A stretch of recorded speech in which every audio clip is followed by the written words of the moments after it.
मुझे इग्नोर करने की कोई जरूरत नहीं है। मैं जो बात कहने आई हूं ना, वो करके ही छोड़ूंगी। मेरी तो समझ में ये नहीं आ रहा है कि आखिर आप मुझसे बात करने के लिए इतनी बेचैन क्यों हैं?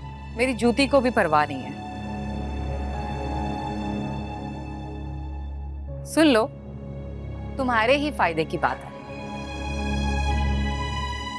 मुझे आपसे किसी नफे या नुकसान की कोई उम्मीद नहीं है। अच्छा तो फिर ये देखो, यही है ना वो कागज जिसके लिए रात तुम तड़प रही थी? ये आपके पास क्या कर रहे हैं? ये मुझे दे दीजिए प्लीज। ऐसे कैसे दे दूं? तुरुप का पत्ता तो अब मेरे हाथ लगा है।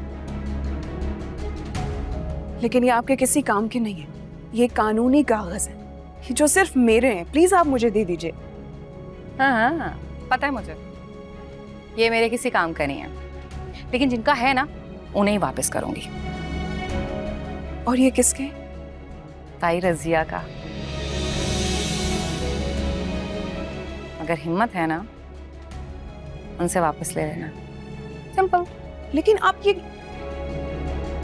ओहो अम्मी, क्या बताऊं, मैंने कितनी मुश्किल से इस बात को संभाला है।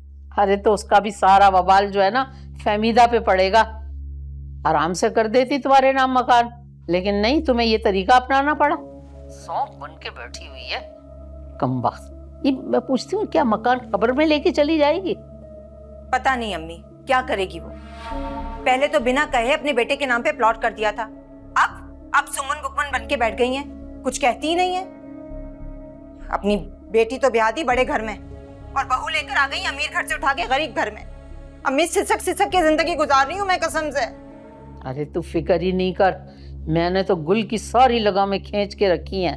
अरे उसे एक मिनट सुख का सांस नहीं लेने देती हूँ। अगर मेरी बेटी पे कोई सख्ती है तो मैं उसका पूरा बदला लूंगी। मेरी बेटी खुश नहीं तो उनकी बेटी भी खुश नहीं। जैसे को तैसा और ऐसे को वैसा, बेफिक्र हो जा। बिल्कुल सही कर रही हो अम्मा, यही होना चाहिए उसके साथ। देखिए ड्रामा सीरियल इश्क तुमसे हुआ, पीर से जुमेरात रात 9 बजे, सिर्फ ग्रीन एंटरटेनमेंट पर।